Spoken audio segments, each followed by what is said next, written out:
La vigile matinale provient de l'œuvre de Monica Diaz, Méditation quotidienne au féminin.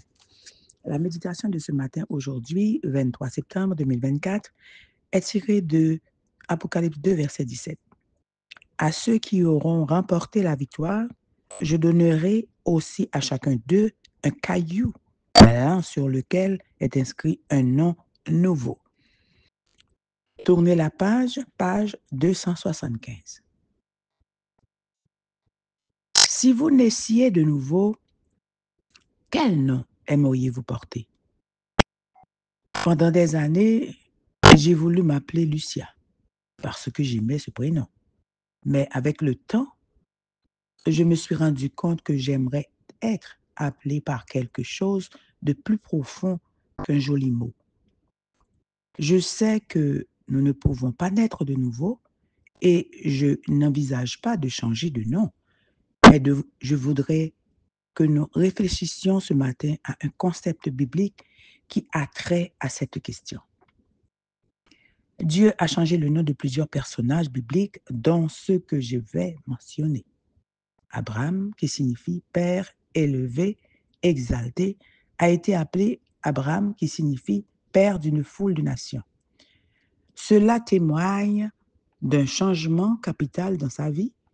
Il ne s'agissait plus de leader individuel, mais de la grandeur du collectif.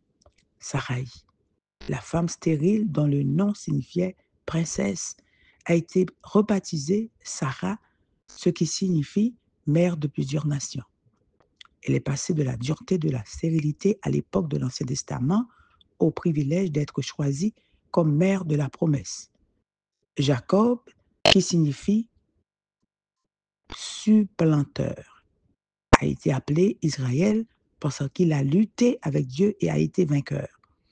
Ainsi, cet homme qui avait trompé son frère en se faisant passer pour lui afin de voler une bénédiction qui n'était pas la sienne, a été défini non pas par sa grande erreur, sans manque de foi, mais par son abondant adieu dans sa rencontre avec lui, et cela l'a préparé à aller à la réconciliation avec courage. Si vous remarquez ce sont des personnages qui ont fait un bond en avant dans leur vie en tournant la page de telle sorte que ce qui n'était pas encore puisse devenir.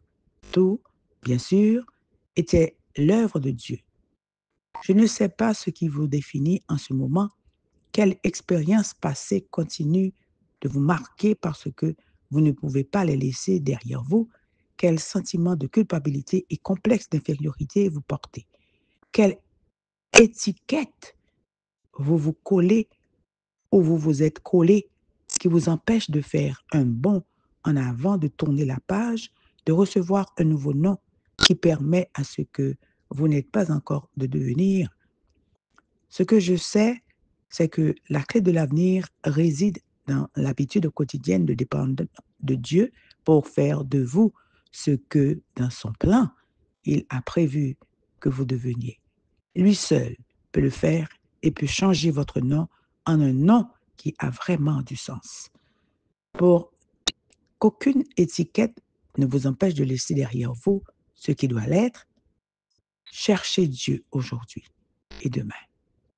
Amen, amen. Tournez la page. Que Dieu vous bénisse. Bonne journée.